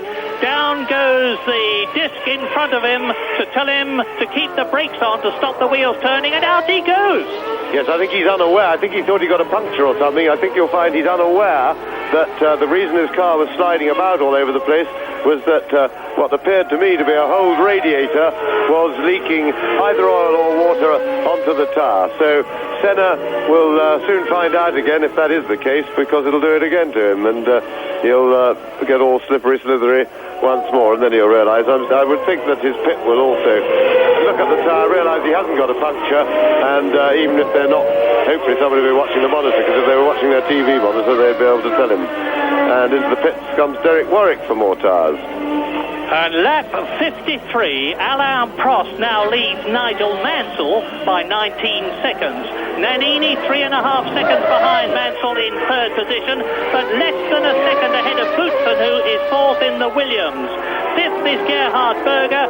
Sixth, Senna, of course, who we suspect is going to be retiring with water pouring out of the engine in front of the radiator, and that is Nigel Mansell chasing Alain Prost, but I'm sure content to stay where he is. Yes, well, Prost, I don't know why he put the second set of tyres on. I'm sure it was unnecessary, but anyway, he's pulverised the lap record, of course, with a light fuel load and fresh tyres, and he is 25.1, which is some 2.7 seconds quicker than Mansell is going currently. Nannini is going pretty well. Nannini challenging Mansell behind, but Prost's lead now enormous. 21 seconds, but with this huge speed advantage of fresh tyres. Yeah, the crowd, Senna, that's it. I saw the crowd clapping and cheering because they're Ferrari fans here, and Ayrton Senna is out of the Spanish Grand Prix on lap 54. Looking at the tyre, he's trying to work out what was happening. He's come in and changed tyres in the belief that had overcome the problem, but the problem was one he wasn't aware of. Yes, well, he was looking at the radiator then. He finally has worked out why it was sliding about all over the place. Because, of course, the whole radiator, you wouldn't have felt any loss of power initially until whichever fluid it was had run out. So there was Senna's car parked beside the track. In World Championship terms, this is the best possible situation for Alain Prost and Ferrari, because Prost's rival, Ayrton Senna, is out of the race, no points at all. Prost is on target as he comes up to lap Derek Warwick in the Lotus, who is chasing one of the Ligiers. So Alain Prost is on target for 9 points, with his teammate Nigel Mansell 21 seconds behind him on this, the 55th lap out of 73. And that means to say that Ferrari will score 15 points if they stay where they are, which will bring their score up to 100. Compared with the McLaren Constructors team level of 118. Nannini there in third position, fourth is Boutsen, fifth is Gerhard Berger, and Nannini is 2.5 seconds behind Mansell in second place. Yes, and I dare say that either now or certainly after the race, Prost will think that luck isn't really running on his side at the moment, because in a race like this where he got Senna well beaten and there was every chance there is Ayrton Senna, that I think he'll still feel pretty secure on his way to the championship. But strange things happen at the end of the season. A little lucky break here, a little bit of bad luck there, and can make a very big difference to the outcome. And Prost may well feel that while he's got Senna very well beaten, with Mansell almost certainly going to find a way past by the end of the race for second place, Senna wouldn't have scored anyway. I think he would have liked to have carried forward that very rare McLaren Honda breakdown to Suzuka, where the McLaren Honda will be a much tougher proposition for Ferrari to beat, because it's very much a power circuit, and of course it's Honda's home ground. McLarens do massive amount of testing there with a whole test team that lives there, and test engine after engine, but they also do chassis development work while they're at it. And really, I think Prost would have very much liked the breakdown to have waited for Suzuka. However, it's not to be, but the situation is that at least the championship stays alive for a minimum of one more race. Each of the leaders now is lapping faster than the man who is following him. Thus, Prost lapped, well, marginally, as I say that, and completes the lap slower than Mansell, who's closed the gap a bit. But Nannini in third place is lapping slower than Mansell. Boutsen in fourth place is lapping slower than Nannini. In fifth place, Gerhard Berger has speeded up. And so now on lap 56, I apologise, Alain Prost is leading Nigel Mansell by 20 seconds. He's just lapped at 1 minute 28.4. He's slowed right down. His lap record is 125.177, which is 0.6 of a second faster than Ayrton Senna's previous lap record, and the first lap record, as opposed to a practice lap at Jerez, at over 110 miles an hour. That's the man who did it, Alain Prost, 3 times world champion, with that amazing number of world championship points, 652. The only man to have scored more than 600, and the only man, of course, to have therefore scored more than 650. And he's going to add 9 to that if he stays where he is now. Nigel Mansell's taken a whisker out of his lead. He's lap 57 now. It's down to just under 20 seconds. But Mansell is pulling away from Nannini, who is third. 3.5 seconds ahead of Boutsen fourth. Gerhard Berger in the sole McLaren running, there he is in fifth position, just 1 second behind Boutsen and catching him. You're looking now at the battle between Boutsen fourth and Berger fifth.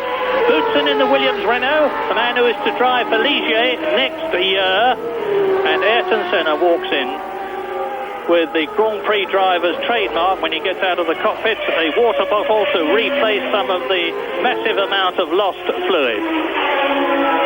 That's right, he'll need several of those to get anywhere near the amount of fluid that he has lost, because particularly in this heat, the drivers dehydrate very fast. Now here is the big battle of the race, and Berger's got down the inside, and he was inside Boutsen, and Boutsen moved into him. Really, I have to say that Berger was fully alongside, had the inside line, and that to me looked like Boutsen's fault. Well, Boutsen goes on, and that means that both McLarens are out of the race. Here's the replay. Let's have a look. Watch Berger on the right. Boutsen is on the left, running very wide indeed. He starts to move across as Berger comes level with him. They make contact front, contact rear. Berger spins off backwards into the gravel, out of the race, and they will both say it was the other's fault. Yes, they certainly will do that. But Berger was having a bit of a go, but he was down the inside and he was fully inside, and there was plenty of room for Boutsen to move, to give him the space, right? Because Boutsen was lucky. It's not clever driving to hit another car, whoever fault it is, because you can never predict which one's going to jump up in the air and how they're going to come off. And I think Berger will have every justification in feeling aggrieved, but at the same time, he was having a go, and I think that was a bit of a sort of hard racing type accident. Berger is a hard racer, although I think the Boutsen could well have made the room, and they both could have still been in the race. Well, here is some wonderful news for Leighton House fans. That's the ex-March team. And because Maurizio Gugelmin is up into the points in 6th position, and his teammate Ivan Capelli, as Ayrton Senna walks in, Capelli is in 8th position. They've had a quite dreadful season with just 1 points place for Ivan Capelli, a fine 2nd place in France, and Gugelmin, sorry, I forgot Maurizio Gugelmin had finished 6th in Belgium. But anyway, there is Alain Prost, who is leading Nigel Mansell. They're keeping station, 20 seconds gap. Nannini is 3rd, 4 seconds behind Mansell, so he's not able to do anything about the Ferrari. And he was, if you remember, when they came up to Senna, right with Nigel Mansell. Boutsen in 4th position, having literally disposed of Gerhard Berger. Now in 5th place, it is the Williams of Ricciardo for Tracy, and in 6th place Maurizio Gugelmin, who is ahead of Aguri Suzuki, the Japanese driver. That's Berger's McLaren parked in the background on the gravel bed as Alain Prost goes through to complete his 59th lap. It's a 73-lap race. He's got to keep the Ferrari running. He is not in danger from Nigel Mansell, provided he, Alain Prost, can maintain his rhythm and the car is reliable. Yes, absolutely. He's driving very well within himself, because remember, he's got a 3rd set of tyres on, whereas Mansell's on a fairly warm 2nd set. Now there is Mansell, and really Prost can extend his lead at will. He's just pulled another 2 seconds on that 1 lap off. Further ahead of Nigel Mansell, but of course they're not racing each other. Prost is really just cruising around. He would like to keep over 20 seconds in hand, because that gives him space if he has a bit of mechanical drama, like the gearbox loses a couple of gears or something like that. These minor faults are prone to happen. Prost was a gear down, he lost 5th or 6th gear, one of the 2 in Portugal, and that just gives him a cushion. There are still 1 or 2 top Grand Prix seats left for next year, and I hope the people that have it in their power to award them will be watching the progress of Derek Warwick, who was quite brilliant to start this race and is now in 8th position because he has passed Capelli and is behind Suzuki in 7th place. As you watch, race leader Alain Prost, and now Nigel Mansell. Yes, and Warwick has just lapping quicker and quicker at the moment, and currently Derek Warwick is the fastest man on the circuit, and the only other person who has lapped quicker, if my memory is correct, than Warwick is Alain Prost. And so Warwick really having a charge, and let's hope he can get into the points, because he does deserve it. Now, there is Mansell. Now, Mansell, of course, is still racing hard, because he is still under pressure from Nannini. Too much pressure to have dared risk going for tyres, and it looks as if Mansell's going to try and go to the flag on what he's got. There's Nannini right behind him, and of course that's encouraging Prost to keep moving along. But Mansell, I think his lap time suggests that he is struggling, and the tyres he's got on, and I think Mansell could benefit now from a quick dive to the pits, take on fresh rubber. Let's see what's behind him. Yes, he might get out still in front of Boutsen, so with only Nannini to repass. And if You know, he's lapping in nearly 1:29 at the moment, is Mansell. Prost could go down to a 25 dead on fresh rubber. That's 4 seconds, but we'll see if Mansell can lap a bit quicker than that. He's coming to complete another lap.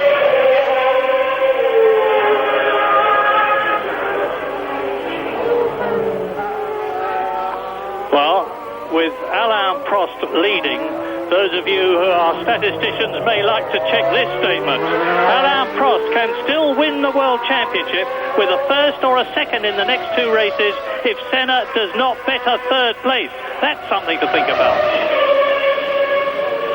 And incidentally, Derek Warwick is now lapping faster than Alain Prost. It looks as if I think Prost may well let him unlap himself, because Warwick's really charging. Prost has no reason to hurry, and he certainly doesn't want to get into a fight with Warwick. So if Warwick continues to go as well as he's going at the moment, then I suspect that Prost will move over and wave him through. Mansell still not lapping any quicker, and really struggling. He is some 15 seconds ahead of Boutsen, so it'd be very much touch and go if he could get away from Boutsen, but he is pulling away. That's if he went in for tires. Lap 62. You look at Alessandro Nannini in 3rd place.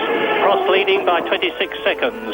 Mansell second, 4.2 seconds ahead of this man, Alessandro Nannini, the man who won the Japanese Grand Prix by default, some say, last year, but he won it. And he's in equal 7th position in the World Championship. He's already had a second, a third, and 2 fourths and a 6th, proving the reliability of the Benetton Ford. Sadly, Nelson Piquet is out of the Spanish Grand Prix, and at the present moment we have effectively running 10 cars. And Maurizio Gugelmin has just been passed by Aguri Suzuki, the Japanese driver, one of 2 of them who started the race. Satoru Nakajima was the other, that is Ayrton Senna. So, Aguri Suzuki in the Lamborghini V12 powered Larousse Lola is up into 6th position, which is where he finished in the British Grand Prix at Silverstone. And therein, talking of Maurizio Gugelmin, therein lies a sad tale, because March, or rather the Leighton House team, Japanese own team, and there is Capelli being lifted out of his car, and that looks like exhaustion. Or cramp, because the cockpit of the Leighton House car is notorious for its confined dimensions, and race after race after race, Capelli and Gugelmin have complained that they've got cramp, they can't move their legs, their movements are restricted, and heaven knows it's difficult enough to drive a car, Grand Prix car, when you can move about. That's right. The cockpits are becoming a major bone of contention in these cars, because, of course, it's a huge design advantage if you can make it smaller and smaller because of the aerodynamics. It's not a weight problem, it's to do with the aerodynamics. You look how narrow the cars are and how low they want to get the front because of the driver's feet, so you don't want drivers with big feet or wide legs or anything like that. And neither Capelli nor Gugelmin have either of those problems, but the smaller they get the driver, the designers just build the cockpit even smaller, and they are pinching little drivers. And it's extremely bad, and regulations will have to be passed, because, well, you saw there the result. Capelli, who is not an unfit young man or anything, being lifted out of the car with exhaustion or cramp or both, simply because his cockpit is quite unsuitable for doing that level of physical work. And that brings us, of course, to a sad tale anyway, because the Leighton House team have been decreed from Japan, their owners, to be loyal to the steady but rather slow driving of Maurizio Gugelmin, and that really is a great shame for Grand Prix racing and for the team, because Gugelmin is not really a racer. He's a soldier around. And the March team have got a nice car, the Leighton House team, they've got a nice car, and they really should put a racing driver in it. Incidentally, the size thing bodes well for Alan McNish, the Scotsman who, backed by McLaren, is in Formula 3000 and will hopefully be going on to Formula 1, and he makes Alain Prost look like Tarzan. He's very ideally, compactly built for Grand Prix racing, but so is Alain Prost, as you watch Thierry Boutsen, and Derek Warwick is up into 7th position. occasion. Alain Prost leads Nigel Mansell now by nearly 26 seconds, and oh my goodness, that is Derek Warwick's Lotus. What bitter gall for Derek and the team. He fought bravely. He decided, having thought yesterday morning about whether it would be wise even to practice after the dreadful accident that had happened to Martin Donnelly. He overcame his fears and inhibitions after he had been assured by his Lotus car designer Frank Durney that the necessary moves to beef up the components that may have led to Donnelly's crash had been taken, and then he drove superbly to qualify 10th. He was up to 7th place today, only for something to happen to the Lotus. And I know everybody's hearts will go out to this lion-hearted driver who, if anybody deserves a proper Grand Prix drive next year, it's Derek Warwick. So this is the Ferrari there of Alain Prost. He is on his 65th lap, currently on his way to his 43rd Grand Prix victory in the 167 Grand Prix he will have driven in when this race finishes. He crosses the line now, 65 laps completed, into lap 63, 73 lap race, into lap 66, 73 lap race, and he's just gone round, he's coasting by his standards, 1 minute 29.179, which is 4 seconds slower than his fastest lap of the race on lap 54, which beat the previous lap record held by Ayrton Senna. Quite a lot of retirements with Capelli out, Berger out, having been pushed off by Boutsen. There is an understandably grim-faced... No, Derek even finds the ability to smile and exchange a cheery word with the Williams mechanics as he walks in after what must be a very sad retirement. Alain Prost leads. Yes, absolutely, Murray, but at the same time he's got every reason to grin because he certainly put on a tremendous charge then towards the end of the race, driving very well indeed. Well, that was Joan Villadel-Pra, who is the Tyrrell team manager. I don't know why that interview was being held, because sadly from his point of view both Alesi and Nakajima are out of the race. And now that we're watching Alain Prost, whose teammate Alesi is going to be next year, I have to say again, as many people have said, that Alesi, whilst he's proved himself to be a very, very fast driver, has proved that he's got to have a lot more experience before he is worthy of driving in the same team as Alain Prost. Yes, very much so. I mean, I think we dealt with all this last week, really, in the fact that it's a big problem for a young driver, particularly one of Sicilian parentage, so he will be regarded as an Italian by Ferrari and by the Ferrari fans. To come in as number 2 is really, I think, a very bad decision by Jean Alesi for himself, because when he had the chance of going to Williams in at least an equally competitive car to the Ferrari, where he would have been number 1 very much in the team, he would have been looked after, nurtured and helped despite the problems. In Ferrari it doesn't work like that, and I can't remember an Italian driver going to Ferrari as their number 2 driver who has furthered his career during that period at Ferrari. Some of them have recovered later, most of them have ended their careers at that point. Now Alesi is too talented for that, so I'm not suggesting that a spell at Ferrari will finish his career, but I don't think it's going to improve it, particularly as Alain Prost, who is the master politician and diplomat, will be at the team. He is number 1, and he will make jolly good sure that it stays that way, and in doing that, I dare say on the political front he'll be outmanoeuvring Alesi, and Alesi has a spectacularly fiery temperament, very Sicilianly emotional he is, and when things aren't going right he can get very out of control, and that certainly won't help his position at Ferrari. And Prost could well be winding him up for that. Prost's a very clever man. If he feels threatened by Alesi, I'm quite sure he'll find ways other than on the racetrack to sort Alesi out, and they will all be painless. fifth win of the year coming up for number one, Alain Prost, in his first year with Ferrari, having won in Brazil, then in Mexico, then in Canada, that brilliant win in Britain, and it looks as though it's going to be number 5 here in Spain.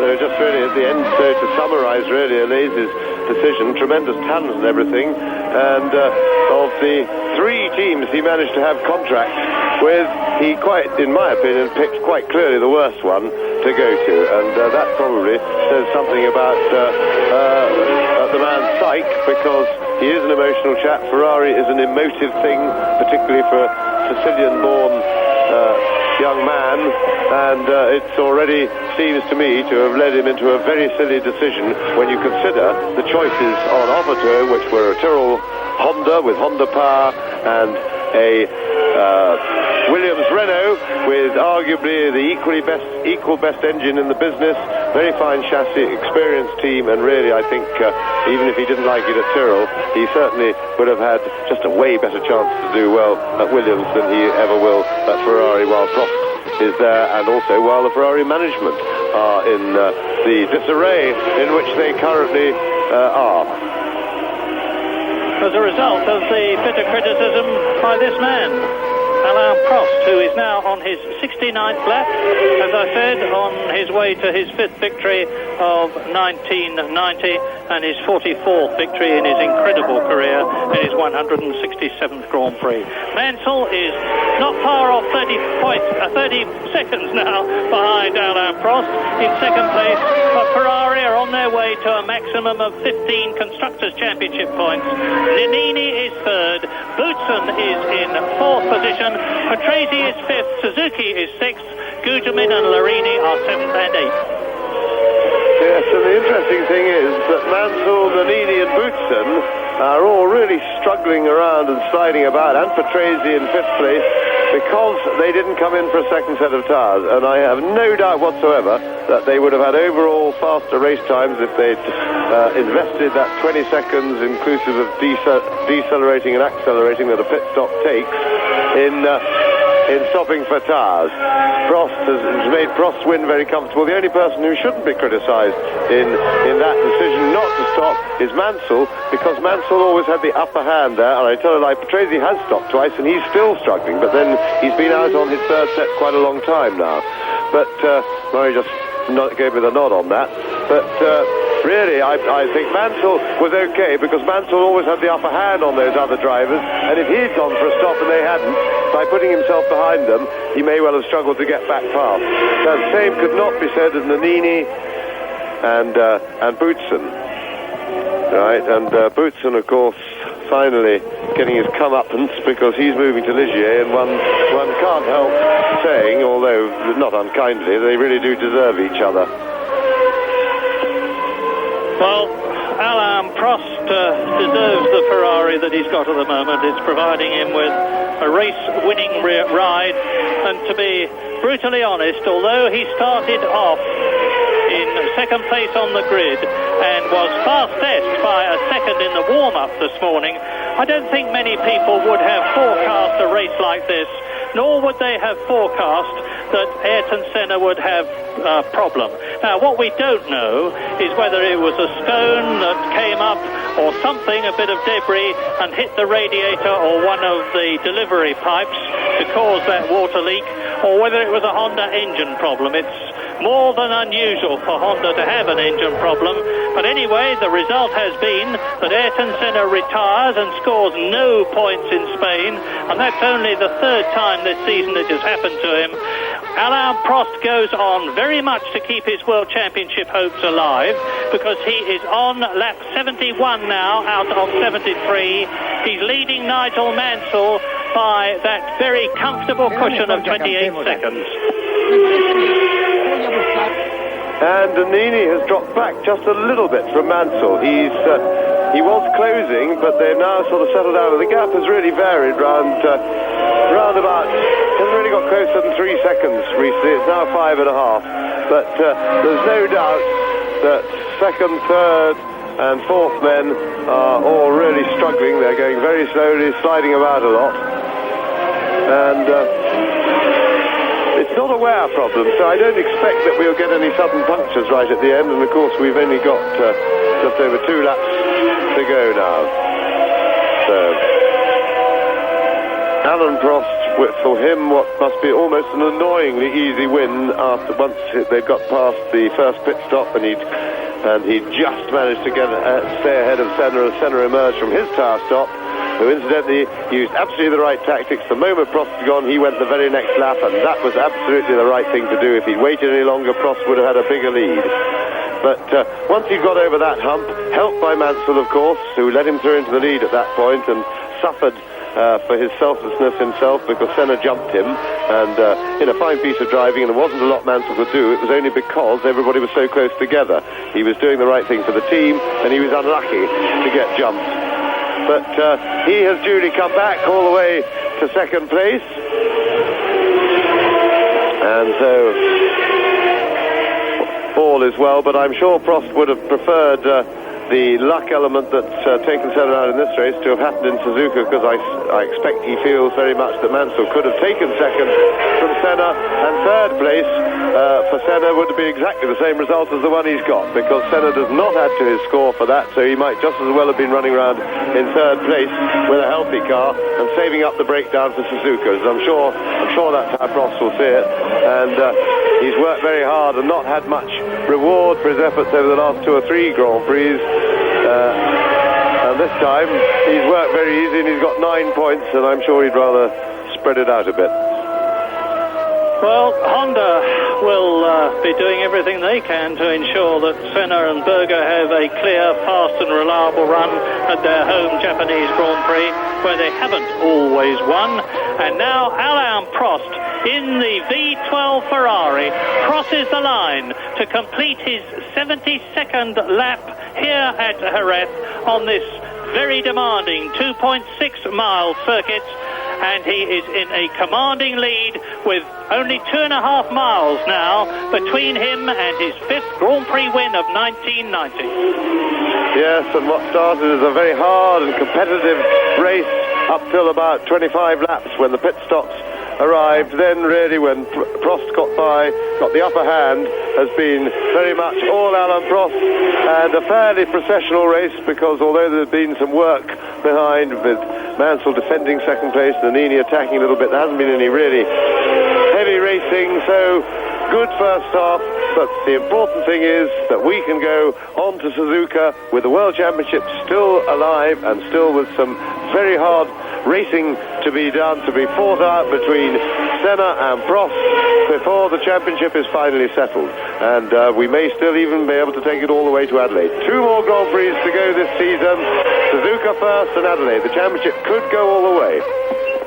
But just a little bit of the way to go now is Alain Prost on lap 73 in this 73-lap race, having flew perfectly to take second position on the grid, fastest in the warm-up this morning. And now, as he comes round the last hairpin to see the checkered flag and win for Ferrari in Spain, and to add the maximum 9 points to the 60 he already has, to make his 11 race score 69 to Ayrton Senna's 11 race score of 78.